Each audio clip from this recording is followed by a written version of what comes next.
as it goes right in. Cut to my core, but I'm not bleeding. All that you say, you're trying to make. Growing up, I was surrounded by emotional abuse, but didn't even realize it for so long. As a child, I thought that what I was going through was something that was normal, that it happened to every child that was around me, because to me, it was my normal everyday life. After a while, I could tell something was wrong with me, my family, everything around me. I would go over to my friends' houses for sleepovers and stuff, and nothing that ever happened to me would happen to them. It was like their parents were caring, they were loving, they were perfect parents.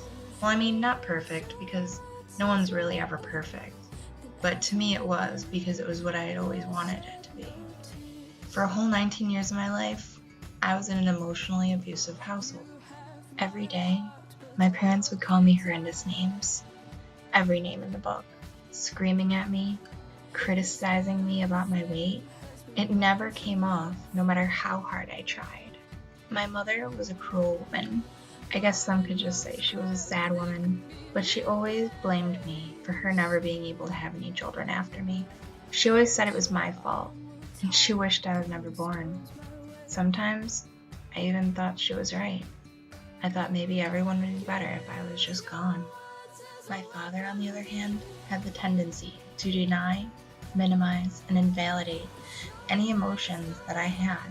In order to try and work through all the emotions that I was dealing with, such as sadness and anger, I would write in a diary or write a letter to my parents, trying to convey how I was feeling. But it never worked. Every time they would read the letters, my father in particular would say, I am blowing everything out of proportion and that I need to stop playing my games. To him, my feelings were a joke, a game. Him and I would also get into arguments, and he would say cruel things to me, things I would never want to repeat. My mother would see me crying, I would tell her what happened, and then he would deny to my face that he ever said anything, that I was crazy, that I was insane. Because of what I endured throughout my childhood, I have a tendency to think very little of myself.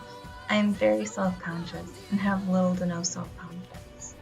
I am always afraid of being disapproved of, even by my friends.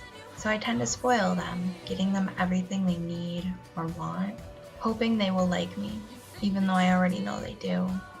My parents always told me that no one will like me or love me, so I always seek to disprove that I do have people that like me. I do have people that love me. But because of this, even though I have a wonderful boyfriend, extremely wonderful in every way, I have the tendency to feel extremely insecure. Like someday, he'll just come to the realization that I don't deserve him, and he'll leave me. So I always seek affirmation from him, reassurance that he truly loves me in order to obtain a shred of security, any kind of security.